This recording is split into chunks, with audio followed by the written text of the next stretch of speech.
Hi, I'm Michael Koory, and I'm a results leader. You're listening to ResultsLeader.fm. Being a thought leader is easy. Getting results is hard. This show is for the results leader who lives and dies by their results. Here is your host and Chief Results Leader, Jonathan Rivera.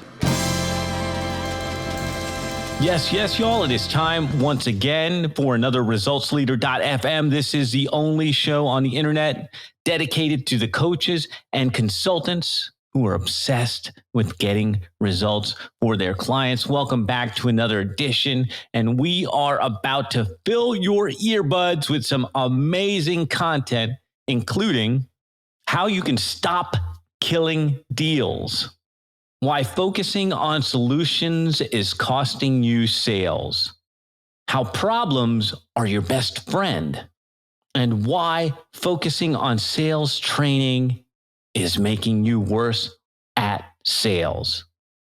Today, Mr. Michael Koory joins us, who helps CEOs and sales leaders increase revenue by untangling sales knots. Sales knots? Yeah, that's right. Let's jump in. All right, Mike, welcome to the show. Are you ready to rock this thing? I am ready to rock it. Thank you. Let's give our listeners a quick win. What book have you given most as a gift? Stop Killing Deals. It's a different take on looking at sales, and I've been giving it out a lot. Stop Killing Deals. That's the first time I hear that one, and I already feel guilty. I can't imagine how many deals I've killed, and now I need to get this book. Thank you for that. Great way to start the show. Let's go to story time. Tell me a story of how an apparent failure set you up for later success. Ooh, yeah.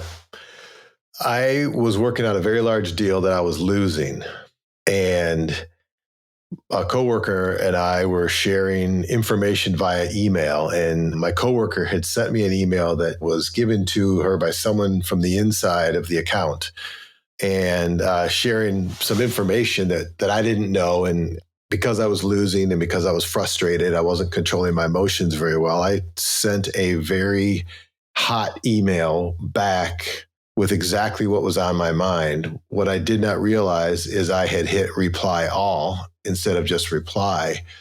And I sent a flamer that went to the decision-making team at the hospital. And as soon as I sent it, I was like, I woke my wife up because, of course I couldn't get it back and it was gone. And I was very blunt and very direct, and it was inappropriate.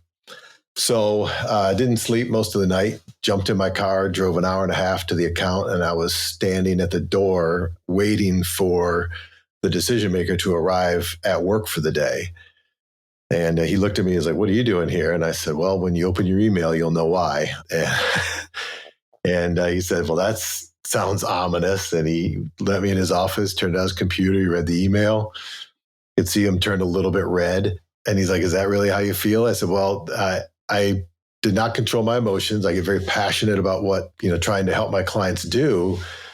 I should not have sent it, and I should not have said it in that way. But the gist of it is, I'm really concerned you're making a mistake."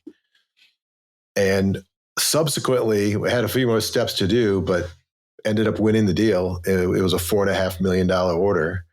And the lesson that I learned that set me up for success is, outside of all the negative stuff I learned, maybe you shouldn't be emailing at 1:00 in the morning, and you definitely have to control your emotions. But the client really appreciated, kind of getting rid of all of the sales bluff and puff and just get real with them and try to actually help them solve their problem. The lesson I learned is that it's really about the client's problem.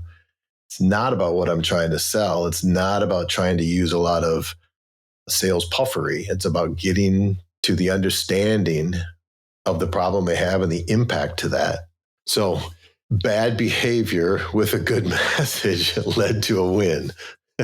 Now, why do you think so many people in sales focus on their solution rather than the client's problem?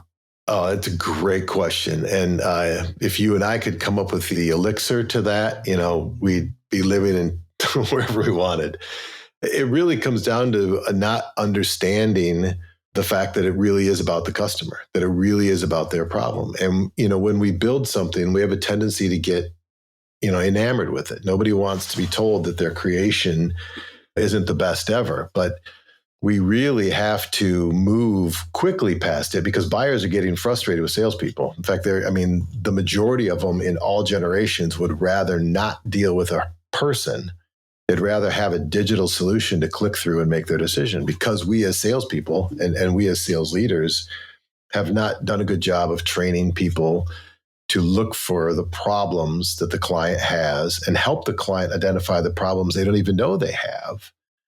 Instead, we come in and we pitch them with our product. And it really gets down to training and orientation and mindset that you have to flip that whole thing backwards and start from the client and start from the buyer. This is where we go into a teachable moment. Teach us, sir, how we can flip that. Give us some practical tips on how we can actually make the sales profession more reputable, more helpful. It starts just by being a human, drop the tricks, the gimmicks, approach as a human, as a professional, as another person with equal stature. And you're simply having a conversation. And for all the people that are sales leaders or company owners or trainers, please, you have to learn about the product, but please start teaching your salespeople about the problems that you solve. What are the problems that your customers have that you can uniquely solve? And what are the implications to them if they don't solve them? And what are some of the things that they may not realize? And so it starts by then, once you greet them as a human, understand them as a human, understand their role, understand the business. What are they trying to accomplish? Do they have a good working environment? Do they have a bad working environment? Are they at risk of losing their job? Is this the first time they've done a big project like this? How do they like to work with outside vendors? There's so many questions, and it really starts with asking questions to try to understand what it is that they need to achieve for their business. And if it's someone that's an existing client, this is another huge area that we overlook. Is, those current customers of ours, they, key accounts or strategic accounts or house accounts, there's so much value that gets left on the table because we just take for granted the orders that are coming in instead of sitting down and understanding where are they trying to go? What other obstacles are in their way? Can we help them see, beyond the horizon or toward the horizon to help them make their business better? Because when any of the buyer surveys you look at, if as a person that's in the sales development business, it's terrifying because from the boomers down to Gen Z, everybody would prefer to not deal with a salesperson. That doesn't bode well. That means we've been dropping the ball and we haven't shown up in a way that they find helpful. Man, one of the things I want to highlight right there, and I think a lot of us do it, myself included, I caught myself doing this recently, is taking for granted the people who are buying from us, and not just buying from us the solution today to their problem, but also looking to us to solve those problems, like you said, that maybe they haven't seen, because we have so much more experience across the market that we know the problems that are coming up that they haven't seen. And it's actually our duty to be forecasting that for them and selling them the solution so that we actually have a relationship with these people. So thank you. I don't think anybody's ever really talked about that on the show, but I just went through it. And that's why I want to highlight it. It's like, oh, I took all these people for granted. That was dumb. And who's an easier sale than the person that's already buying from you, right? Exactly. And you nailed it. You articulated it perfectly. We get so, wrapped up with what I like to joke is that who do you think is the reigning champ? The reigning champion of all deals since the inception of time. Who's the reigning champ and wins more than anybody else? Who? Just take a wild guess. Status quo. No decision. Status quo is the reigning champ, undefeated, heavyweight. They win more than everything. There was a recent study that of the deals started with the salesperson, 63% of them ended up with no decision, meaning status quo won. There was no competitor. There was, you didn't lose. The competitor was the status quo. And think about, if the client is already buying from you, they do have some level of trust. They've agreed to go down the road with you in this certain direction. If you have knowledge, and more than likely you do, because whatever domain you're selling in, your buyer, especially if it's a large capital purchase or a large customized engineered solution, your buyer may only do something like that, a handful of times in their career. I used to sell hospital capital equipment. Hospitals would not buy some of this equipment more than, every 10 years or every, 15 years. Well, that could span past somebody's career. Yet the people you're talking to, you may see 10 or 15 or 20 of those in a year. So the amount of experience you have in helping marshal them through that understanding and what is the impact of it, and really understanding the gravity of the full situation, and then helping make the decision, and then moving to the decision, and then how you take them and transport them, elevate them to a new spot post transaction. There's a ton of knowledge that we take for granted that really could be turned around and be valuable for our clients. What would you say is the most worthwhile investment that you've ever made? Investing in, continuing education, investing in continuing to take sales training, continuing to work with coaches, not being afraid to invest in making myself better in areas of strength or in areas of weakness. Areas of strength obviously are way more fun because you get a multiplier. But yeah, education never stops. And if you want to keep getting better, and that was something I realized probably if I were to do it again, I would work on mindset stuff even sooner, because that's such a huge area that is overlooked in the development we have of kids. And even, it took me many years to figure it out, how much that can impact the way we impact the world. How'd you figure it out? How did you decide, or how? Because we all go looking for a solution. I want to buy this because it's going to make that better. But 95% of the time, our mindsets, what needs to be better. And we don't realize that till much later on. So how did you figure that out? Well, if you bump your head against the wall enough times, it really starts to hurt. And you realize, oh, this isn't working. I have to try something else. And I was the guy that would always try to sit by the people that were better than I was. It didn't come easy. I had to work to figure it out. I tend to talk too much. I get too excited. And so I would sit by the people that were really crushing it and, try to figure out what they were doing and ask them what they were doing. And often it came down to, and I read a lot, and, my shelves are filled with, self-help and mindset books, because I started to realize that there was something beyond just the skills. It really is about, we limit ourselves based on the perception of ourselves, based on our outlook to the world. And, I can't really point to a specific moment, but it was kind of a gradual realization. And even a lot of the stuff, I think like the first book, it wasn't even a book, actually. I'm going to date myself. It was a cassette recording. A tape set that I got of Earl Nightingale. Dude, which one? The Strangest Secret. Yeah. Strangest Secret and Lead the Field. Lead the Field. Oh, two of my all-time favorites. And not only does that guy have a voice that just is like, whoa, but he started talking about mindset stuff. And this was a guy in the 40s. And this was a guy that transformed himself from, he really took himself from one spot to someplace else. And it was about mindset and setting a vision and then doing the work. We have so many things that help us set the goal, but nobody then backs up the goal to say, the goal is way over there, but all you need to do between now and tomorrow is go this little tiny distance. And then the next day you go just a little tiny more.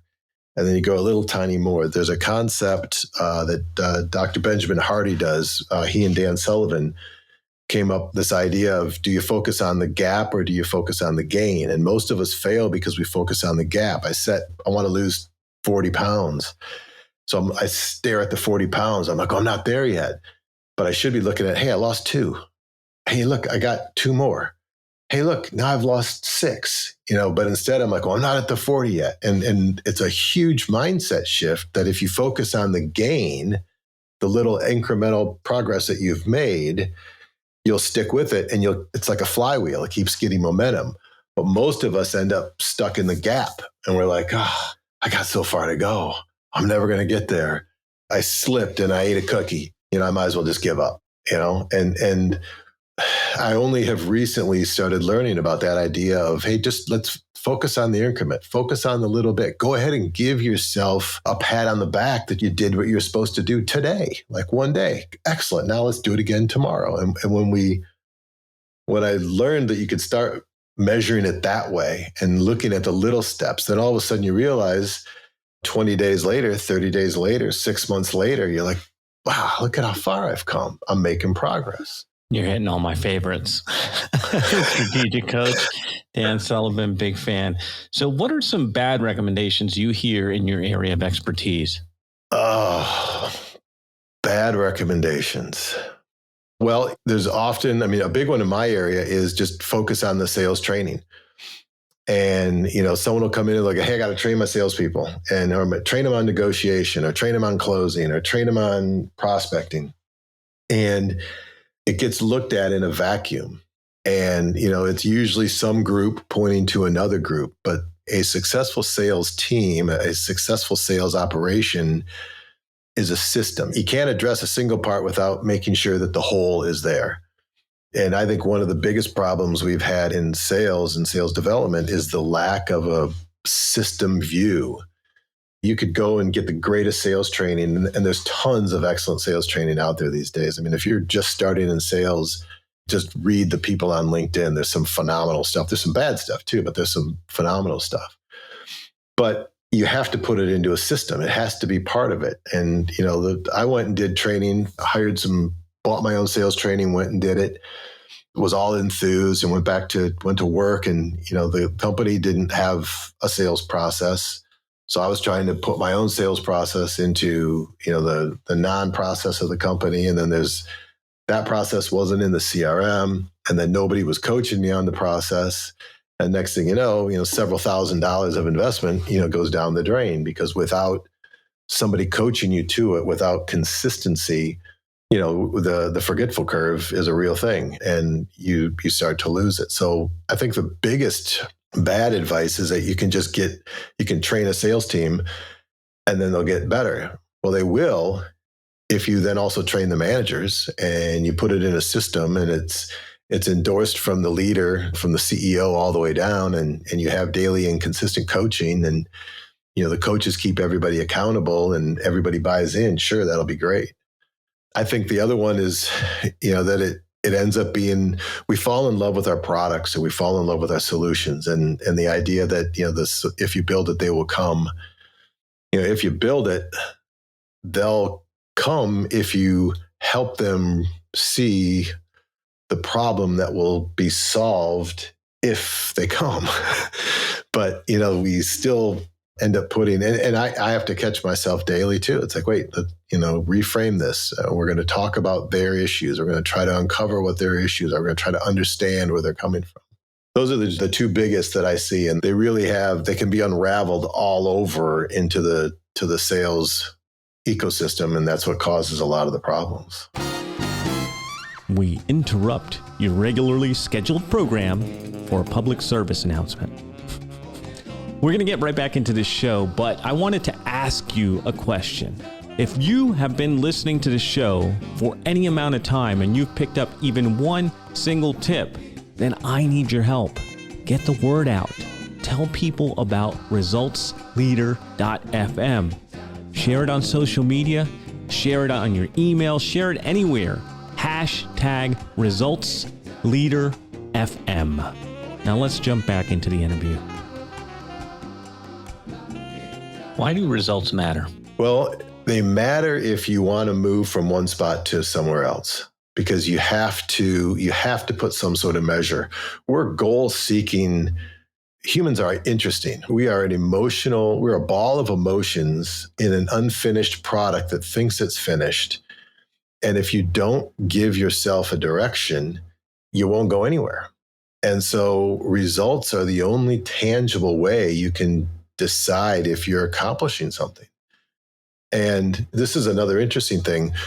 So another bad thing, sorry, that was a great question that made me think of something else. So another bad thing out there is just using willy-nilly KPIs that don't really help. So, if you're just measuring calls, I mean, in some cases, maybe you should measure the number of calls, but what's the real goal? Isn't the real goal, conversations or conversations with the decision maker or meetings with the decision maker? I think a big problem is when people started realizing the power of KPIs, and they are extremely powerful, because the reason why results matter is because that's the only way you can measure progress. But they have to be the right words. You have to be measuring the right thing. How do you know what the right thing is? Because I thought that was interesting, the way that you changed that, where I have seen, I've got to make a cold caller. I have to make this many calls, this many contacts to get this many deals.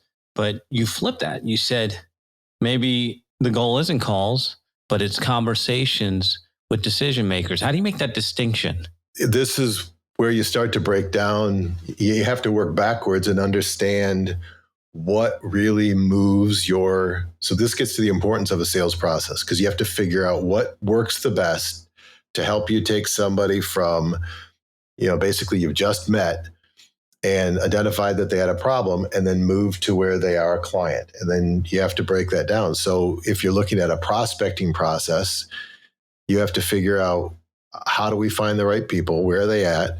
What message resonates with them? What gets them interested? And how do we then make that happen? And maybe it is a bunch of cold calls, or maybe it's a bunch of referrals, or maybe it's the CEO speaking at a certain event, or maybe I heard this really cool thing the other day. This company's doing, they're a training company. They've created a community. So they're going with the concept of giving first. And so they do coaching. I think it's called Campfire. They do management coaching. So they've created a community with ungating. They've ungated their content, and they've put this community of thought leaders together and clients together to let them have a spot to think and talk about their business. And they sponsor and create this environment. Well, invariably, somebody's going to go, hey, how do I get this? This is really cool. And then, now someone raises their hand, and now they can start having a conversation. So it takes focus to determine the strategy of, where does your company play? Who do you help? Where do they hang out? How can you best reach them? How can you best add value so that they become interested to have a conversation? And I think that's one of the big frontiers for the future of sales, because, everybody's out there, cold calling's dead. Cold calling's not dead. Cold emailing is the best thing. You got to do this, that, and the other thing. You got to do what works. And it rarely is it a silver bullet. There's probably a series of things, but you have to iterate to it to find out what really does make the client raise their hand, lean in, and engage. Because all of us have just been spam blasted for the last few years. Everybody's jaded. Everybody's dealing with mental baggage of some shape or form. We have to find a way to engage them as humans, greet them as a person, and find out, how do we earn a conversation with you?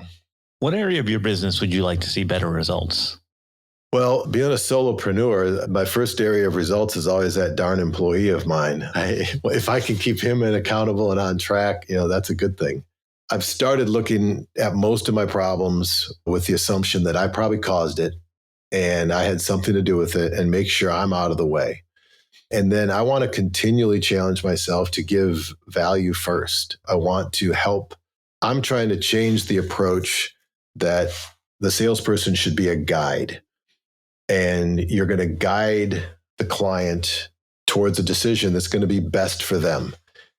Hopefully it's me, but it may not be. And if it's not, I need to be the first to say that they should call you, or they should call somebody else. Or I could at least just say, I'm not the best one to help you, and you may want to go here. And that's super counterintuitive to everything that I was trained to do, because I was trained to, if they're breathing, I'm going to pitch at them and I'm going to throw a proposal. I'm going to chase them until they run out of gas. And, hopefully they run out of gas before I do and I catch them. I don't want to do that anymore. Nobody wants me to do that anymore.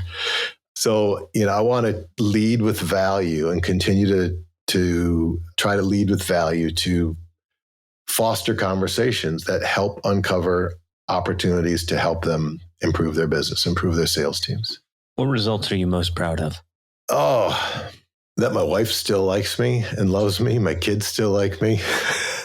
I've been able to, start a business and actually help people. I had laid out a framework for a potential client the other day who was, she's saying, I shouldn't be in charge of sales. I'm not a salesperson, but I laid out a framework and just the basic bare bones, and had a meeting today. And she's like, it worked. I was using it and I was following through and I was able to move the deal along.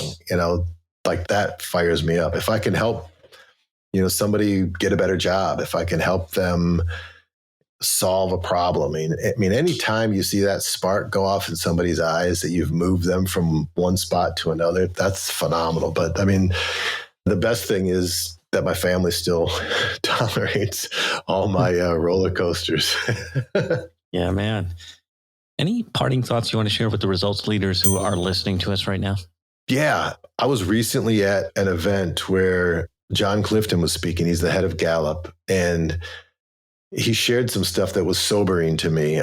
They do a happiness or an unhappiness measure, and there's a staggering amount of unhappy people in the world. The stat that's been nagging at me that I haven't been able to get out of my head is that 6% of the world's population does not have a single friend.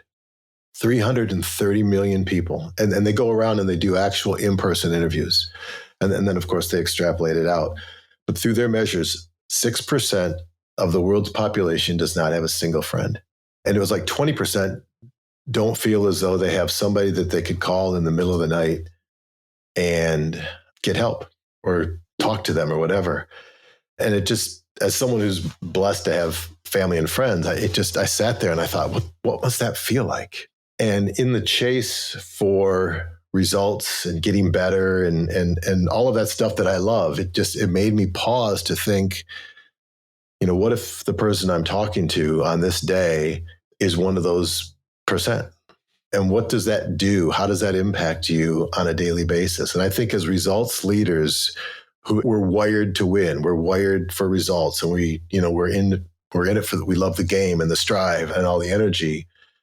Just maybe every now and then we pause to think, this person that we're speaking with, where might they be? What might be going on in their head? Are they dealing with some things? If they're not getting the results, are they dealing with some things that may not have anything to do with work, but just dealing with life? And I don't know the answer to it, but it's something that I haven't been able to shake since I saw it. I know our listeners are going to want more from you. Where can they get to? Thank you for that. You can find me on LinkedIn, Michael Koory, and at Blue Sales Fly. You can also find me at bluesalesfly.com. Boom. We'll be sure to share links in the show notes. Thank you, Michael, for hanging out with us. Thank you, results leaders, for tuning in. Another episode is in the can. That is a wrap for another edition of ResultsLeader.fm. If you are out there getting results for your clients and you want to be featured on the show, go to ResultsLeader.fm now and apply to be on the show. And if you love what you're hearing, share the show, give us a rating and review, do anything to help us get the message out there. Thought leadership is easy, but results leadership is hard. We'll catch you on the next one.